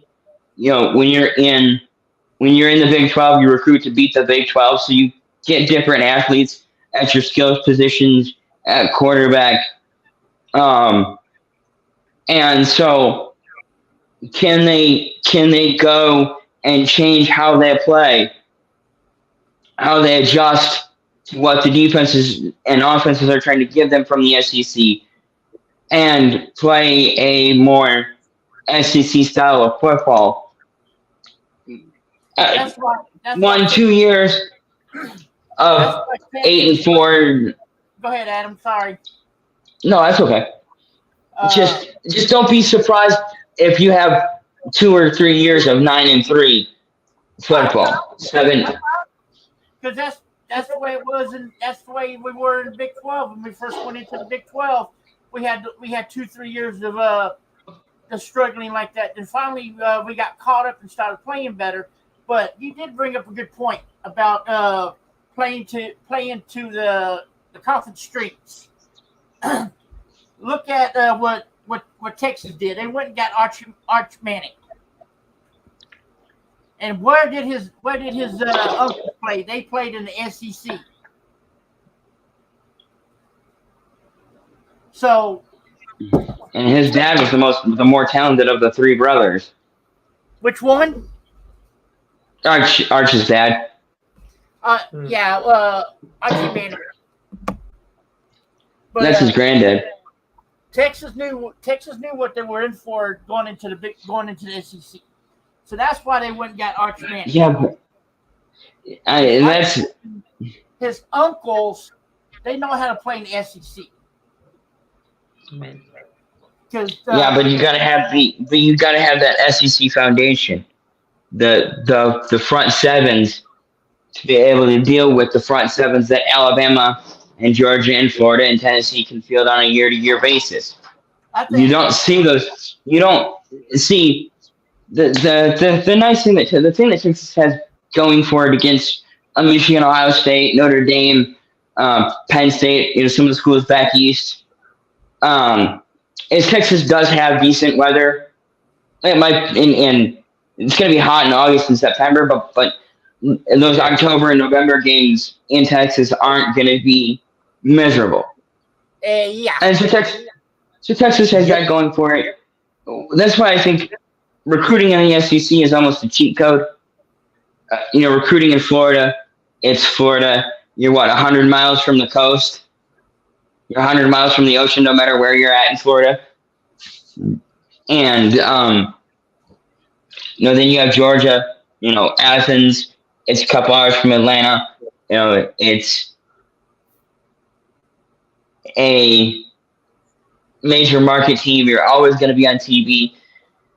Premier games, Alabama, same thing. And now Alabama, going forward, we'll have to see if Alabama can still recruit at that same level that they have for the last 20 years. Because Nick Saban's not there anymore. Right. What do you do now? Well, they brought that guy in from DeVore from Washington. How do you think they're gonna stack up now with Saban gone? Because Saban knew how to way to win with Alabama. So what's it gonna be like for them now? I want to say under DeBoer's first 3 years they're gonna go 9-3. You mean they won't suck? I don't know. I don't, because I don't know if his system. Because it's the hard thing about taking over for a legend. But then again, he doesn't have a Michael Penix Jr. in Alabama. No. Yeah, Jenny Milroe's pretty good. So he's gonna have to find a quarterback that's gonna fit into his system. That's gonna be the key. Is what can he recruit the kind of talent that Nick Saban has been able to recruit? Exactly, because you're talking about two different coaches. You had Nick Saban there. Nick Saban knew how to bring the recruits in. Yeah, that's how they won. But now with Nick not being there and his new coach came in, time will tell. But don't be surprised if I'm going to change that. Don't be surprised in the first 2 years Alabama goes 7-5. And don't be surprised if Alabama doesn't go 16-0. So exactly. You're saying it will be dominant. It's going to be tough for Alabama the first 3 years, yes. Yeah, I think so too. Can we get an upset in week 2 this year? Just saying. This is the year for it. I'm with you on that one. I haven't looked at the schedule yet, so I can't tell you if we're going to have any. Well, I will. They play USF in Tuscaloosa. That's why I say that. Oh, well, yeah. Yeah, I see Bama getting upset by USF in Tuscaloosa. I'm hoping to be there. I don't. Because I don't care how good the team is. Okay, let's take Dallas, the Cowboys. Yeah. Look how good they were under Jimmy Johnson. Okay. Except the first year. I'm not talking about the first year. I'm talking about when Jerry and Jimmy started butting heads. Right. Okay. He goes out and gets Barry Switzer. We all knew Barry Switzer was a great Oklahoma City football coach. Absolutely. You know, he came into Dallas, took Dallas to another Super Bowl. Everybody's saying, "Oh, well, you know, Barry Switzer's the next coming of Jerry Jones, Jimmy Johnson, all this." But what happened the next following years? Fell off. The reason is because Barry Switzer could not draft players in the NFL. That was his problem. Still is. The reason why Barry won that Super Bowl is because he still had Jimmy Johnson players on the team. Yeah, well. And speaking of Dallas, how many of y'all heard this rumor that Dak Prescott may walk after the season? I think I've heard something like that. It depends on how well he plays. Yeah. You know, honestly, I don't know if Lou's gonna agree with me on this, but I don't think he's worth the money he's asking for. Why not?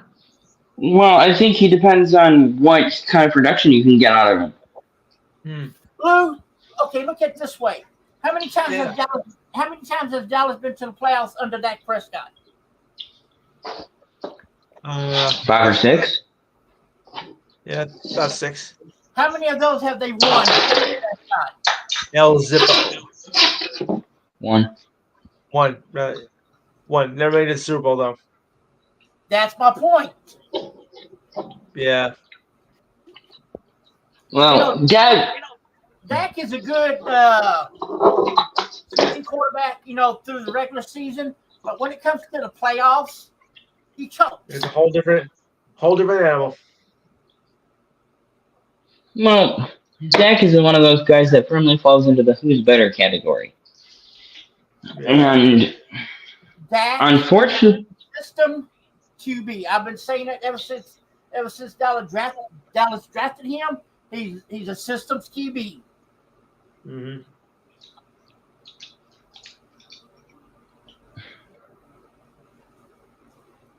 But so if they walk, this could be a chance for Trey Lance to step up and show what he's got. Trey Lance did not get a fair shake in San Francisco. Well, that's what happens when you get hurt. To me, I'm willing to give a player a chance. Go out to show me what you got.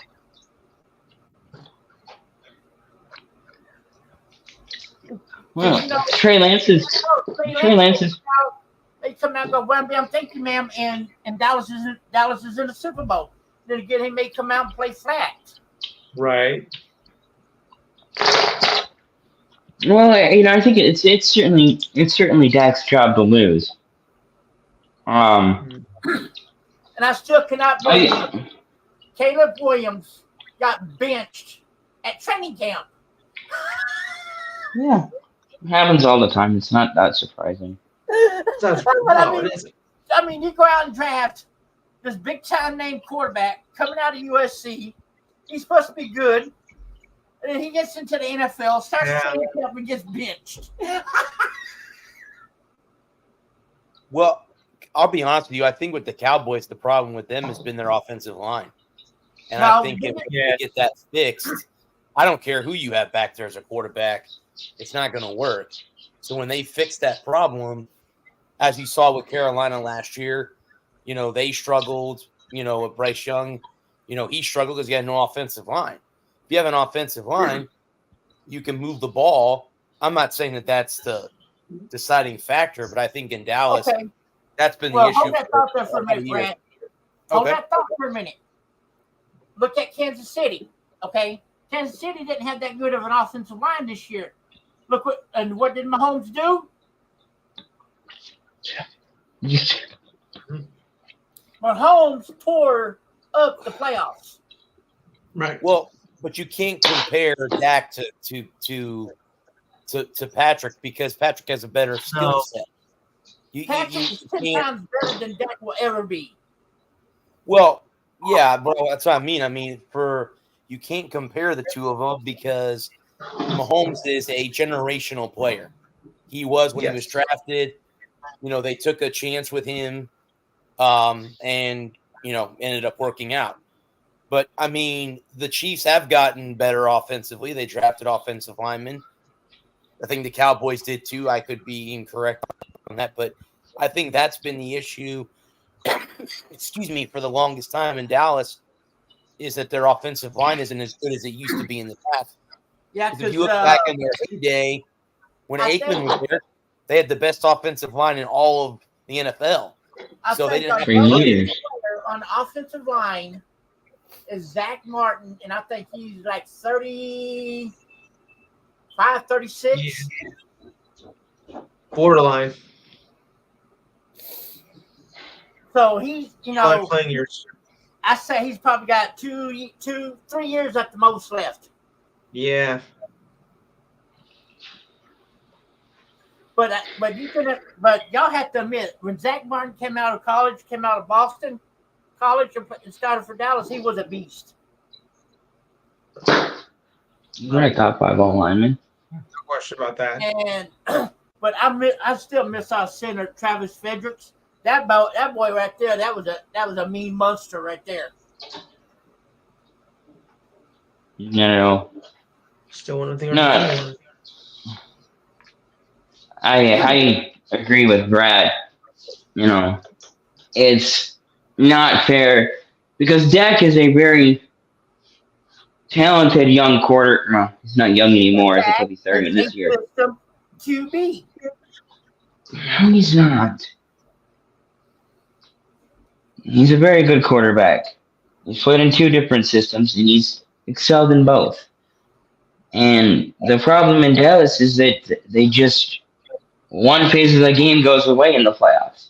One year it'll be offense, one year it'll be defense, and and Brad's right. Once the offensive line started aging out, and they couldn't run the ball as effectively as they were, and they were relying more on Dak to try and make plays, and then they didn't compensate by giving him plays to make. And that, I think, is the biggest problem in Dallas between Garrett and McCarthy is that they don't utilize the talent they have in the ways that it needs to be utilized to be effective. The biggest problem is that old pervert that wants to be coach, general manager, and owner.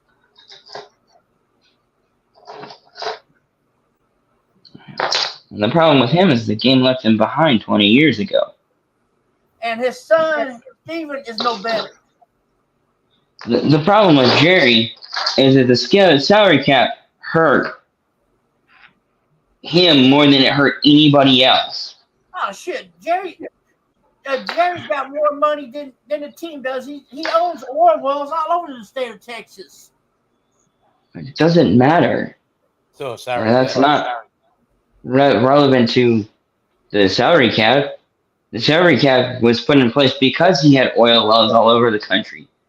Yeah. Because they didn't want 3 or 4 oil magnates buying championships every other year. Right. New York and San Francisco and Dallas trading championships for the next 40 years. And they wanted back in the early 90s, mid 90s, when they came up with the salary cap so that it wouldn't be the same 3 or 4 teams every year trading off Super Bowls. Obviously. It really affected how, and Jerry never adjusted to the fact that you got to pay that you're going to have windows, and your windows are going to be 3 to 5 years long, where you're going to be in a rebuilding. He's never been able to rebuild from winter to winter to winter when he couldn't just buy all the best players like he had been since from 90 through 98. When the hard cap came in and free agency changed, it really created a new look NFL where there wasn't just one team able to buy off all the best players, or 2 teams or 3 teams. The 49ers and the Cowboys and the Steelers being able to just afford to pay the best players. Now you really had to know what you were doing and evaluating talent and finding talent and being willing to let that talent go for other players who may not have been as good as the talent you had, but you had 2 players of equal value for the one guy you lost. That's been Jerry's big bugaboo over the last 30 years. It's that inability to create new talent pools through the draft. Mm-hmm.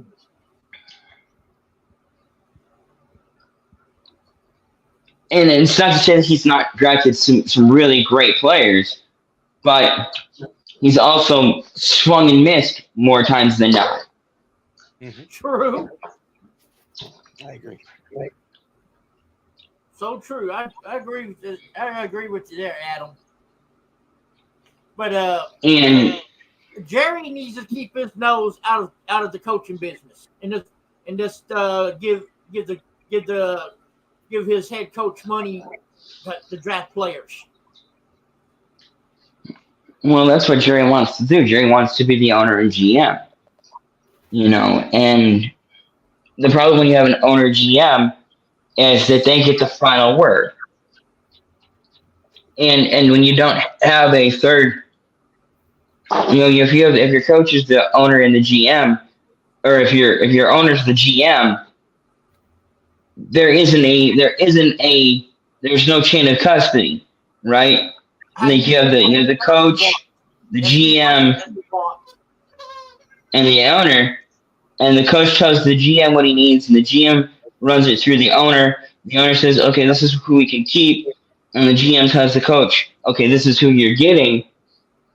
When you don't have that middle, when you don't have that third guy in the middle to help make those decisions, and it's just the owner, the coach tells the owner, I want player X, and the owner goes, nope, we're getting player Y. And there's no third voice in the room to talk the owner out of picking up some guy who they like. It makes those conversations that much harder between the coach and the GM and the owner. When the owner and the GM are the same, wearing just a turn of a hat, you don't have that third voice in the room. That's what happened. That's why Bill ended up exiting out of New England, is they didn't have that third guy in the room to take the coach's concerns to the ownership, and then the ownership to look at it, give the GM feedback, and then the GM gives the coach that feedback. And you see that in organizations that fall apart all the time, that aren't on top of the world for 3 to 5 years and then stink for 15, is that the coach, GM, and owner can't all get on the same page anymore. And like John Madden said all of them years ago, winning is a great deodorant.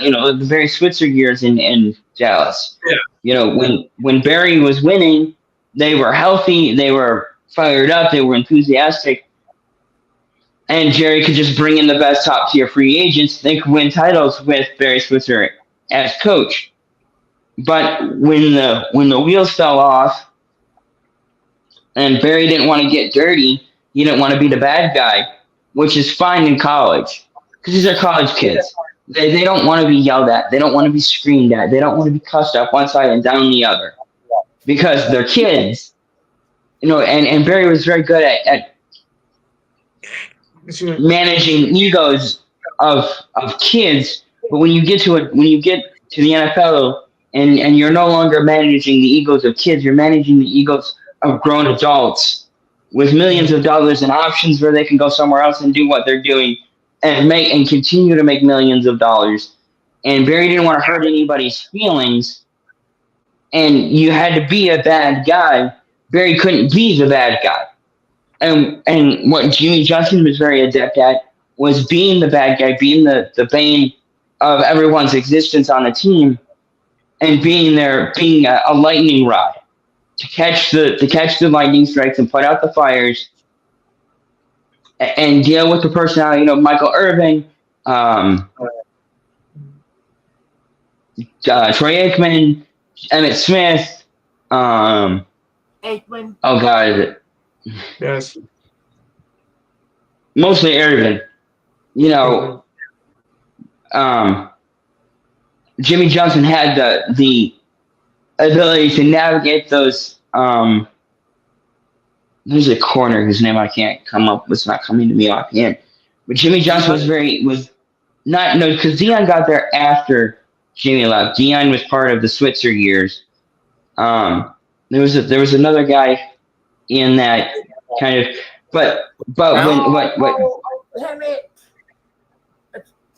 Now you're gonna make me think. Thank you. Yeah, I know. It's right on the tip of my tongue. I cannot call up with his name. But him and Irvin were like best buds, and they were always up to something. And most of it involved cocaine use. And what was his name? And so Jimmy was very adept at being the bad guy, being the one everyone hated, so that Aikman could be that leader, the emotional leader of that team, the heart and soul. And he could be like, all right, guys, because he's talked about that. You can look it up. He's talked about it before. But during the Jimmy years, Jimmy be ripping some guy up one side, down the other, screaming, cussing, carrying on. And Troy would just pull him aside and be like, all right, don't worry about it. It's no big deal. That's just Jimmy. And then when Barry gets there, he wants to be everybody's best friend.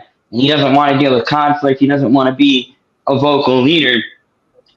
Troy feels like it's his responsibility to step up and be that emotional, to be that strong voice in the locker room, to be the bad guy. And that's not the role that he's supposed to have. That's supposed to be the head coach's job. And then when Aikman leaves and Irving's gone and Allen's gone and they got to start over at zero, they weren't able to just go out and buy the best lineman, the best linebacker. Go sign the best linebacker, sign the best corner in the league, still have the top one receiver. You got a Hall of Fame quarterback, a Hall of Fame running back, Hall of Fame across your offensive line, Hall of Fame fullback, Hall of Fame tight end. The problem becomes that you can only have one Hall of Famer. For years, they had Jason Witten, right, as a tight end, Hall of Fame tight end. They didn't have anybody on the outside. They didn't have a Hall of Fame running back. They didn't have Hall of Fame defender. They had Jamarcus Ware. So you got your Hall of Famer on defense, you got your Hall of Famer on offense. But let me tell you, that man right there was a monster. Right. But when you have a quarterback situation that's always in flux, and in the early part of the 2000s with Quincy Carter. Quincy Carter? Yeah. I thought it was Quincy Carter, but I couldn't. Quincy Carter and John Kidna. I think Kidna was there for a couple years. Vinny Testaverde played some time down there. And you have all that on instability at quarterback until Romo gets there and rights the ship.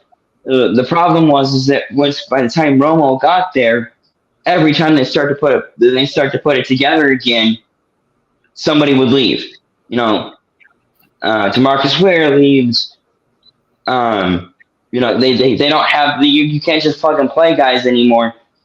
And Jerry has never been able to adapt to the changes that the NFL made from the mid-90s to the mid-2000s, and going from defense and running the ball to a pass-happy league where it's about pushing the ball down the field and creating on the outside and creating over the middle and exploiting voids and zones and getting off the ball. They've had some explosive defenders that like DeMarcus Ware or Micah Parsons now. They don't have enough. They're gonna get Overstrom back this year, right? And this could be a very good year for Dallas. A very solid year, another 11-6, 10-7, 12-5 kind of year, where anywhere between 10 and 12 wins would not surprise me. But the long term goals of winning playoff games and winning Super Bowls, I think they can get there with Dak, and I think they can win one with Dak, but I don't think they can win one with Dak and McCarthy, and they certainly can't win one without Dak. I don't see Trey Lance as being a long-term sustainable option at quarterback over the course of several years, and especially not with Mike McCarthy. Mike McCarthy's problem. Why did you say that? What made you say that? Say what? That Trey Lance is not the long-term answer. Because I didn't see it in San Francisco when he gets healthy and brought the problem that I saw in San Francisco with Trey Lance is that in the 2 or 3 games that he actually played in, they did not play better than when they put Brock Purdy in. And when Brock Purdy comes in and steals the job right out from under Trey Lance's nose, they're more than happy to dump him to Dallas for a 5th-round pick. The 5th overall guy, a year and a half into his rookie deal, is dealt for a 5th-round pick. That is Hall of Fame bust territory. And obviously, that's all. He could come in, he could have a Geno Smith-type career, where he bounces around from team to team for 5 or 6, 10 years, finally gets in the right situation, and it could be Dallas. You never know. It could be Dallas. But I don't see making going from Dak Prescott, a known commodity, to Trey Lance, an unproven commodity, who may not have the blessing of the locker room.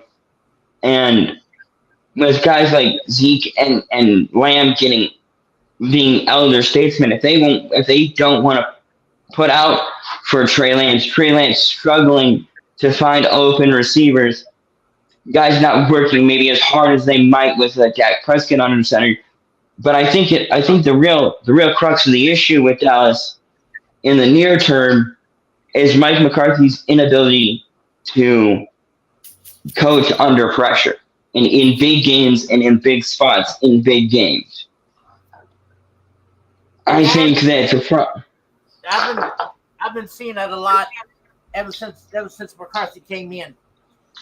When the game's on the line, when Dallas is down by 7 to 10 points, he can't coach them up to bring them back. And I see that being a problem going forward in the near term. And long term, everybody was saying, "Oh, McCarthy was good in Green Bay." Yeah, because he had Aaron Rodgers.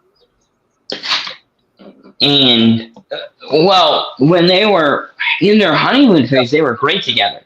In their honeymoon phase, the two of them really clicked, and they won a title. But when the stake started to get too bad, and John Madden's line, winning is a great deodorant. When they stopped winning together, it fractured their relationship. And the problem with that was that they could never get back on the same page and re-engage. And be more than just a good team in the regular season and a loser in the playoffs. And Mike McCarthy was great in Green Bay for those 3 to 5 years when Aaron was young and still figuring things out and still learning and still coachable. I think that Aaron's talent level is so high and his compete level is so high that it doesn't matter who the coach is really for Aaron especially after that first Super Bowl win. I see a lot of LeBron in that Aaron Rodgers thinks he's better than he is, and he doesn't need coaching. He doesn't need to listen. He is very arrogant. He's very cocksure. He knows what he needs to do. He knows what he's looking for. And Mike McCarthy isn't the type of personality, and the same thing with Dak or Trey Lance, is that they've been around long enough that happy-go-lucky, feel-good nonsense doesn't facilitate aggressive, take charge kind of football, the kind of football that you have to play in the playoffs to make long-term sustained runs over the course of several consecutive seasons. And it's my biggest knock on coaches is not being able to coach to the player. There are too many coaches that are so set in their ways that they can't coach to a new type of player, and that within 5 to 10 years of their debut, they have lost control of the game and the understanding of how the players think and how they want to be coached. And I think coaches that are uncoachable are just as problematic as players who are uncoachable. And Mike McCarthy is a very hands-on kind of head coach, where he wants his finger on the pulse. He wants to be in every meeting. He wants to be involved. He wants to be in defensive meetings, offensive meetings, special teams meetings, in the room with the GM and the owner. He very much has a hard time relinquishing control and trusting the people around him. And we see that with Kellen Moore when Kellen Moore was there as the as the offensive coordinator. When things were going right in Dallas and they were winning and they were competitive and everyone was feeling good, McCarthy was very hands off. But when it started to go bad, McCarthy put his hands back in the pot. And when you're an offensive coordinator, defensive coordinator, special teams coordinator, when the head coach keeps coming down to your office and going, "What's going on?" and you're like, "I'm working on it, coach. I'll get it figured out." And the head coach goes, "All right, figure it out." And he walks away. And he comes back Tuesday and Wednesday and he's go, "Okay, what have we got?" And you're like, "I'm working on it, coach." And he doesn't want to listen to what you have to say. That creates conflict and drama in the coaches' rooms, which creates conflict and drama in the position groups, which then creates conflict and drama on the field, where you have guys screaming and yelling and kicking and fighting each other, and it's not conducive. I don't think I've ever seen a team in the last 20 years that got into a physical altercation in training camp or in preseason that has been able to continue success, sustain success year for the rest of in that year. I'll be right back. I know the show's almost over, but I'm down to 3%. Uh-oh. That's not good. 3%. Okay. You better hurry up, plug it in before it needs life support. I'm working on it. If I drop out, that's why. If you drop out, I'm going to come down there and drop you. This may self-destruct in 5 seconds. Yes. 4, 3, 2, 1. Oh. Hey, what did Adam Should you choose to accept? That's what. Who said I was going to accept? I finally got my office chair, guys. That's what I'm sitting in. That's why I'm leaning back like that. This thing is comfortable. Very Very nice. nice. I found it on the curb out here where I live at. Okay. Hey, they put it out there. I grab it. It's almost like brand new. Canada's lucky they're losing only 1-0. That's what I'm thinking. They're like, we ain't gonna take half this crap with this throw out. Right. When did the Olympics start? Is that starting up soon? What?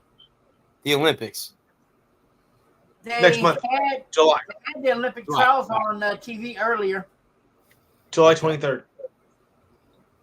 So late next. So I get back from Vegas. The Olympics will be starting up. Okay, gotcha. Yeah.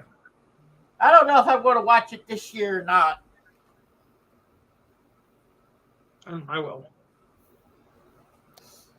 Well, it depends on what it depends on what events you like to watch. Right. You know, I mean, if you're in the track and field, obviously you watch all those. Swimming is a big one to watch. I actually like the Winter Olympics better than going down that snow. Yeah, skiing, enjoyed bobsledding, the skeleton stuff. Okay, Like that, yeah. Which idiot's going to be the first one to do a somersault down the hill? Yeah. But I tell you what, I really like to watch is the paraplegic Olympics. Oh, the Paralympics, yeah. Yes, those people right there. They show that even though they don't have mobility and half their bodies, they can still go out there and do stuff. Yeah. Well, it's kind of cool. They don't let their handicap bother them. You know, Exactly. they don't let. Oh, okay. I'm paralyzed from the waist down. Doesn't mean I can't play basketball. Like they don't let that stuff bother them. And I honestly, I wish we had more people in the world like that would not let, certain, incapabilities to hinder them from doing what they want to do in life. I agree with you, man. I mean, there's too many people out there that tell this person or that person, oh, you can't do that because, oh, you don't come from money, or, oh, you don't fit in that society. Well, these people, the Paralympics, they don't, okay, you're going to tell me I can't do something, and I'm going to find a way to do it. And they do it. And, they're the ones who, if you look at it, when you win a medal, I think, I honestly think that winning a gold medal, I think, is the greatest trophy in all of sports. Exactly. Because you're the best in the world. Any kind of medal. It doesn't have to even be gold. It could be bronze or silver. Yeah. Anyway, you hold that position in that specific event for 4 years. You are the best at that event until the summer games again, the winter games, however, whatever, excuse me, whatever Olympics, you're a part of. But yeah, I mean, I'm going to watch. I'll be watching swimming, obviously. That's something that I watch during the winter games. Or I'm sorry, during summer. But I also like to watch volleyball. You can't go wrong with watching two girls banging it around on a beach. So No, you I'm can't. looking forward to that. I can watch it. I can watch that now and I feel guilty about it. You shouldn't even feel guilty about it, even if you were married. Not at all. It's sports. I I mean, it happens that way. I mean, I wouldn't, even if I was with somebody, like, oh, I'm watching girls volleyball. Okay, it's okay. But back to what Brad was saying about them not letting their handicap slow them down. That's where my wife was. She had cerebral palsy, but I tell you what, she got around better than some normal people did. See, there you go. See, Wow. She didn't let her handicap keep her from doing the things that she either liked or loved to do. So that's great. That's fantastic. That there are people like that say, you know what? Just because I have this going on doesn't mean I can't do this. I'm still going to. I made a mistake. One time, I told her to slow down. What did she do? she picked up and started going. I said, okay. Yeah. I'm not gonna say nothing else to you. Nah, that's good though, man. Those are the memories that you have of her like that. That's so cool that. And something else too. Y'all remember how many times I used to complain about her griping and complaining about me. Mm-hmm. Yes. To be honest with you, I miss that now. Yeah, that's gonna happen, brother. That's gonna happen. I mean, No there are question. things that with my mom that The small things is what I I miss. Right, exactly. I miss, I miss. Yeah, and you don't realize the small things grow to be so big once they're gone. Like oh well, you take this for granted. Well, now that they're gone, oh crap! Like that's a big thing now. It's like, oh, like with me, I never before she passed away, I never did laundry or cooked or washed dishes. She did all that stuff, so I had to learn how to do all that stuff after she passed away And because nothing. I was just she wouldn't let me do it. It was always shows, I'm doing it. So these two shows are not going to be the same without her. No, I agree. 100% agree with that. Of course. 100% agree. Because right now, she'd be in the background cracking some kind of wise ass remark about me. Yeah. Correct. So, real quick, guys, before we get off here, what was your guys' thought about the interview? Was it interesting? Was it boring? Insightful. It was very, very educational. Because I was sitting here just leaning back in my chair with my eyes shut, just listening. Well, what happened the other day, guys, is I think it was the 2-year anniversary of that shit show that we had with Alex and his guests. I think that popped up on my Facebook. Oh my God, Brad! Once again, I am so sorry about that, but no, you don't have to apologize, Cheryl. There's nothing to apologize. What we should have done is we should have gone off the air as soon as Bob left. We should have stopped the show right there and said, "Okay, we need to talk right now." Period. And he's been getting with me. He wants to get back on the show, and I said, "Well, you cannot do and repeat what you did on that show.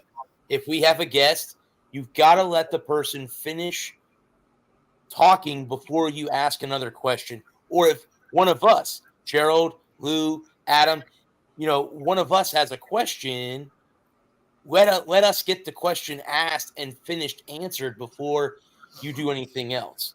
Exactly. So he's been pretty cool with that. And like I said, I commented on the post that I said that was the worst show we ever did. That is by far the worst show I've ever done. Of all the years I've done this, that has been my least favorite show, and I think the worst show that we've done over the years. And like again, Brad, I'm sorry I went about that the wrong way. I should have handled that differently. But no, and let me tell you why you shouldn't have handled it differently, because as you knew, going in the background, me and Adam were talking about that. If you remember, if you look back, I mean, I deleted the show, but if you go back and look at the private chat that us as hosts and co-hosts can do behind the scenes, Adam was saying that to him. He's like, dude, he's not even letting him finish talking. And I said, Adam, what do you want me to do? I'm not going to stop Bob from talking, but when you have a guest that comes on and says, hey, can I finish answering the question before you ask me another one? That's when it got bad. That's right then there is where I lost my cool. Yeah, it's and there's nothing wrong with that. There's nothing wrong with that. To me, matter of that fact, was beyond rude. And Adam, all three of us were talking about that behind the scene. Yeah, exactly. Right. So from here on, I mean, we've had so many great, people come on here. And, like I said, I always try to keep it professional with everybody because I want them to come back. And Exactly. I want, the one interview that I feel really bad for us losing was the basketball coach.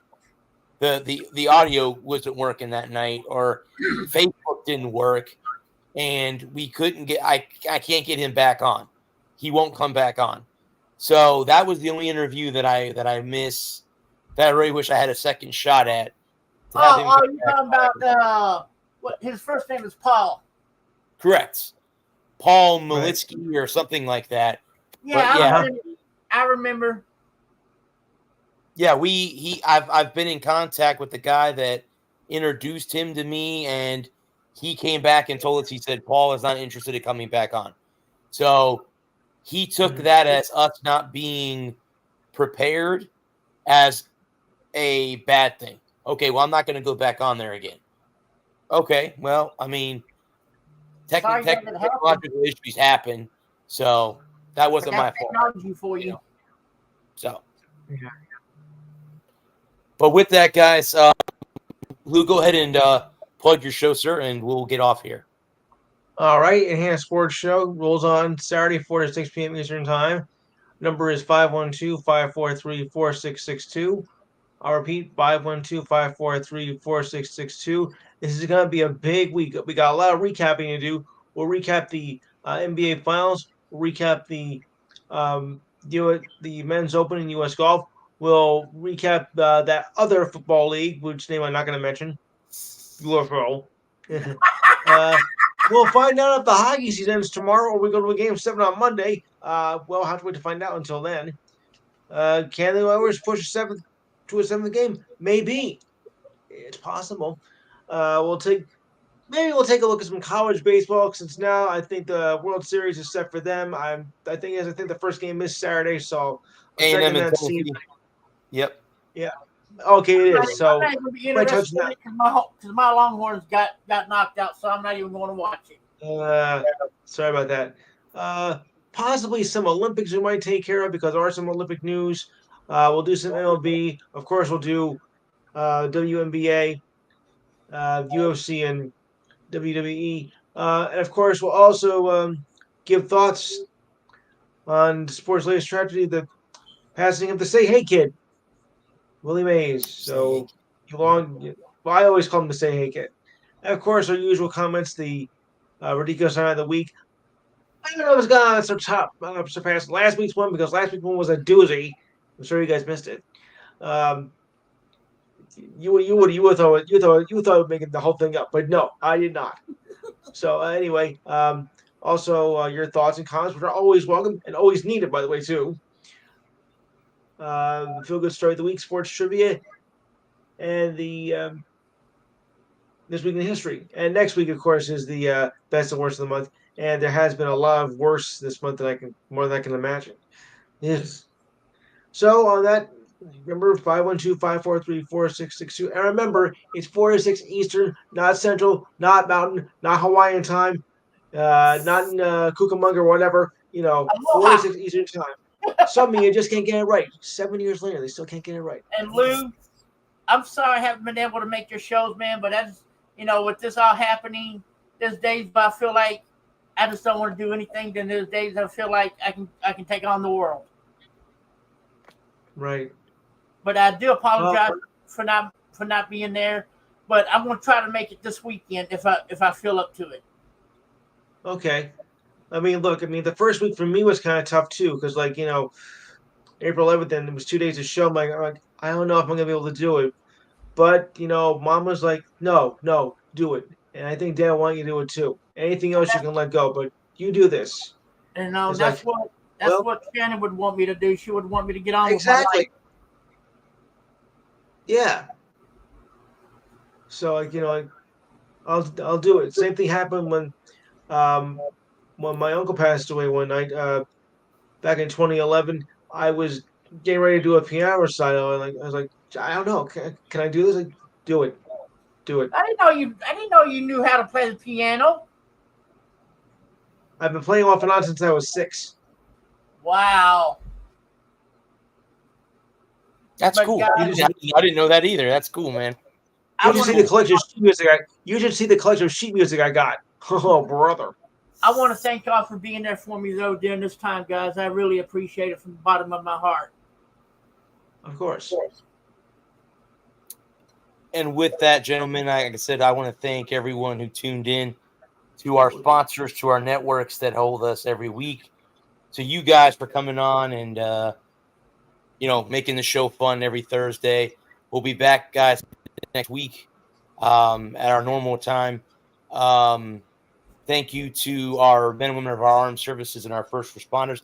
And yes, thank God himself, because again, we wouldn't be here without any of those people. So thank you again for all that.